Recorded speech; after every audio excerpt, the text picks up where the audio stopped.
tide. The tide is going down.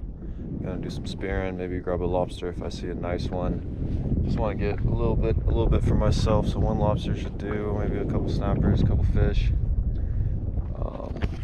Not too windy. Just saw a monster nurse shark cruise by. There should be a lot of life. All right, doing a voiceover. It is currently Wednesday, and the biggest news right now is we had Hurricane Ian come through, and it just made landfall in Southwest Florida probably about 45 minutes ago. The eye did, and it is looking really bad. So that's the one thing that you see this video, keep them in your thoughts, because there's a lot of people that are going through a lot of tough things right now. We got some tropical storm conditions. It was a little bit worse than anticipated. We were thinking maybe 50, 60 mile per hour gusts, and it was definitely gusting 70, 80. It's still nothing compared to what they're dealing with. 150 mile per hour sustained winds, 12 to 18 feet of storm surge, added on with rainfall and then waves on top of that. It's not looking good at all. And got the news up as I'm making the video right now of the conditions. Just makes you appreciate everything you have a little bit more whenever you see something like this going on, and it could have very easily came straight for Key West and washed my sailboat away or washed most of my stuff away. But I want to get into the video.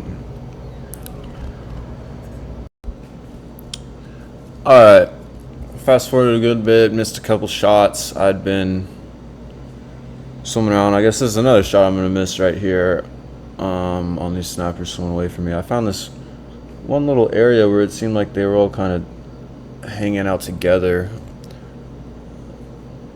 And after kind of searching around for a little bit, went back to the boat, took a break, and I'm gonna reload here and get back down there. I kind of float, and then I'm gonna get back to this area that was holding the school of snappers. I mean, there's some other fish around, the angelfish, grunts, but the mangroves are really what I was targeting in order to get some good fillets. I mean, I would shoot a blue grunt, but they're, in my experience so far, a little more shifty. Not willing to come investigate you.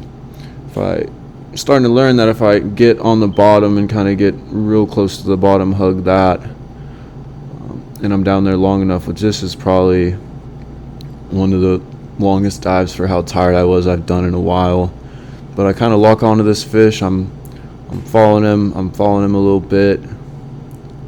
He's coming, and boom, let it go and actually hit him. He wasn't stuck all the way through, and also my GoPro mount was not cooperating with me. So I actually go down, you can't really see it, but I go down and just grab him off the bottom. I didn't want to try to pull him up and let that spear come out. So I just go down and just grab him. And that's that.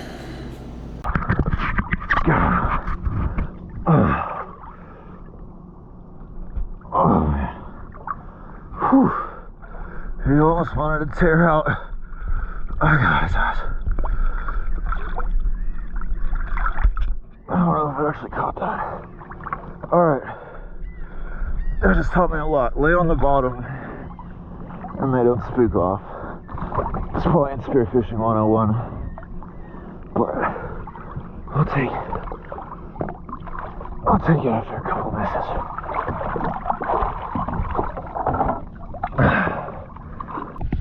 Alright, I'm gonna get a measure just to previously legal. He's about an 11 incher. Yeah, you can tell based on my hand, he's a legal fish. Woof. They didn't want to take off just yet.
Alright,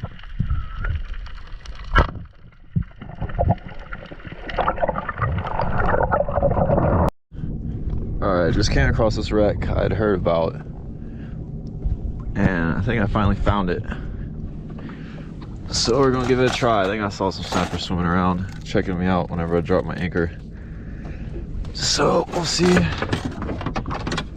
how used they are to people after that lobster fail.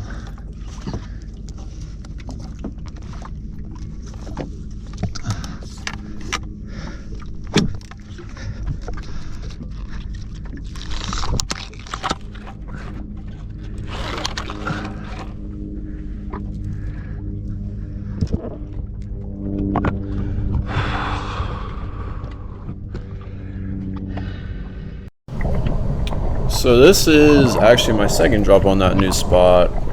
As you can maybe tell from that last video, I was given the intro and then turned my camera off before jumping in. And of course that was the first fish I had ever stoned, pretty much. So pretty annoying, but here we go. We get to see the wreck. Don't shoot anymore on the wreck. You can see this hogfish, juvenile hogfish, coming out to check me out right there. I don't see too many of them very often. He's one of the bigger juvenile ones I've seen through there. And after that last dive, I was getting tired, exhausted. And there's a good bit of grunts, small grunts down here, smaller snappers.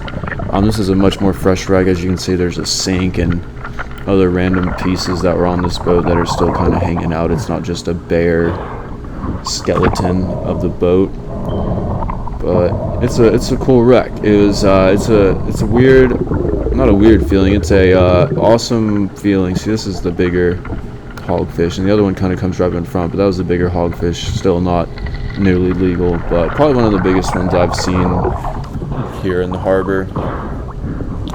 And at this point, yeah, I had scared off all the larger snappers. There's probably about a group, about 4 or 5 of them. Whenever I went down, first dropped down, they kind of were almost acting territorial and came up and just checked me right out, because this spot definitely has much fewer people diving on it.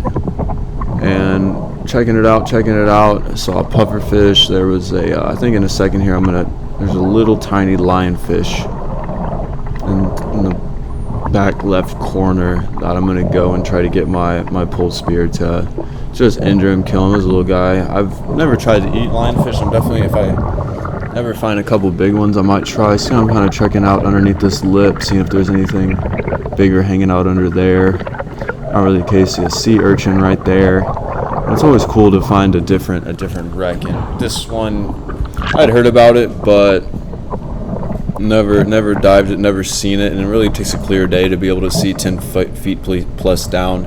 So I was just cruising along and just looking over the side and kind of barely saw the side of one of the boats, and I was like, okay, that's something different. Need to get in the water and check this out. And lo and behold, it's about probably a 25-30 foot. Looks like it was a center console or fishing boat. This is the transom back here, and the anchor. You see the anchor coming off the back. See a couple porkfish right there. Yeah, it had some life. Definitely one of those first drop down. It's going to be your best shot, because there's not a whole lot of legal fish hanging out at it before they kind of scattered off on me. It was still a good wreck to dive on and see, especially the couple hogs on it. And I think I realized that snapper right there is probably just a little short. Didn't want to give him a go. And yeah, there's not a whole lot else that happens here for the most part. Alright, at this point I was wanting to maybe shoot one of these grunts. There were some decent, 8, 9, maybe 10 inchers in there that you can get a little bit of meat off them for sure. But every time I'd get kind of close, they would really just go into the cover, and I didn't really want to just fire my spear into the wreck and mess it up at that for a little grunt. So that's what I said earlier. There kind of seems to be a little bit more wily whenever it comes to actually something that I can spear, and then that snapper just bam, missed him point blank, which happens very often for me. But I'm still new, still learning a lot, so not really too hurt or mad about it. And of course, after I said I didn't want to get my spear, I pretty much just straight lodged it into into the wreck here, so there's that. But still a cool thing to see. I don't know, it's like a big metal sheet or something of the sort that I got it into, but yeah. And then, yeah, this is where I take a dive down and I see the lionfish, which I hadn't seen a lionfish in the harbor in a while. At this one spot I used to see one just about every time, but I haven't lately, usually bigger ones. But this was a little tiny guy there, right there, in that kind of back left corner of the boat. So I was like, you know what, I'll go back to the skiff, grab my pole spear, try to knock him out. Do a little good for the reef. Invasive species are not good in any way on land or at sea. But I keep my pole spear generally out in the sun, so my bungee was really dead and missed him, so didn't really do a good job. But you know, I guess it's the thought that counts.